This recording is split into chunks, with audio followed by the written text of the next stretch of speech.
அனைவருக்கும் இனிய தமிழ் புத்தாண்டு நல்வாழ்த்துக்கள். எல்லா நலமும் வளமும் பெற்று நீண்ட ஆயுளும் நிறைந்த செல்வமும் பெற்று வாழ்க வளமுடன்.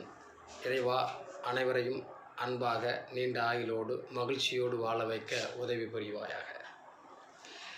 இந்த ஆண்டு நம்ம இப்போ பார்த்துட்டோம், எப்படி இருக்கும் அப்படிங்கிற எண்ணம். இந்த விசுவாசு ஆண்டினுடைய நிலை 25-26.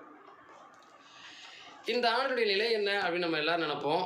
ராஜாவா சூரியன் வராரு, மந்திரியா சந்திரன் வராரு, அப்போது நல்லா தானே இருக்கும் அப்படின்னு ஒரு நிலைப்பாட்டுக்கு வந்துட்டோம் இல்லையா? இதில் ஒரு விஷயம் நம்ம என்ன பார்க்குறோன்னா, இந்த வருஷத்தினுடைய வரவு செலவுகளில் நம்ம எல்லாரும் அந்த காலத்தில் இதை பார்ப்பாங்க. எப்படின்னா, எத்தனை பங்கு ஆதாயம், எத்தனை பங்கு செலவு, இதை நம்ம எல்லோரும் பார்ப்போமா இல்லையா? கண்டிப்பாக பார்ப்போம். இந்த வகையில் இந்த 12 ராசிகளில் ஒவ்வொரு வருஷமும் பார்த்து தான் விதை எடுத்து கொண்டு போய் விதைப்பாங்க நம்ம முன்னோர்கள். இப்போல்லாம் நம்ம அதை செய்கிறதில்ல. ஆனாலும் நாம் இப்போ பார்ப்போம், யாருக்கு ஆதாயம், யாருக்கு விரயம். மேஷம் விருச்சிக ராசிக்கு 2 பங்கு ஆதாயம், 14 பங்கு விரயம். ரிஷபம் துலாமுக்கு 11 பங்கு ஆதாயம், 5 பங்கு செலவு. மிதுனம் கன்னிக்கு 14 பங்கு ஆதாயம், 2 பங்கு செலவு.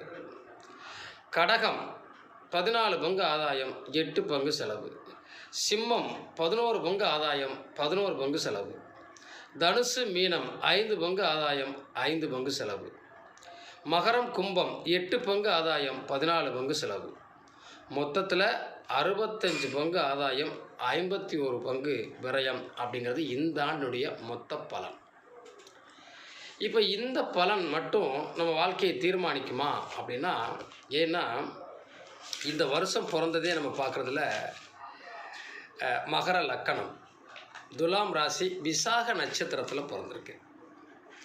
அப்போ செவ்வாய் பகவான் நீசமடைகிறார்.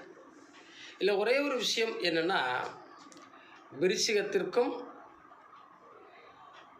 மேஷத்திற்கும் தான் ஆதாயம் கம்மியாகவும் விரயம் நிறையவும் இருக்குது. அப்போ இது மட்டும்தான் காரணமா அப்படிங்கிறது மட்டும் முக்கியம் இல்லை. உங்கள் ஒவ்வொருத்தருடைய ஜாதக அமைப்பை வைத்தும் சில பலன்கள் மாறும்.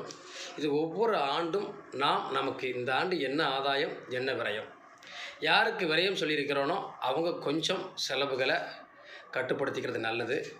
தேவையற்ற விரயங்களில் செயல்படாமல் இருக்கிறது நல்லது. ஏன்னா இந்த மேஷம் விருச்சிக ராசியினுடைய அதிபதி செவ்வாய் நீசமடைகிறார். மற்றும் நீங்கள் கொஞ்சம் செயல்பாடுகள் திட்டங்களில் அவசரம் இல்லாமல் செயல்படுங்க. மற்றபடி சிறப்பு. மற்ற ராசிகளுக்கு எல்லாமே ஓரளவுக்கு நல்லா தான் இருக்குது.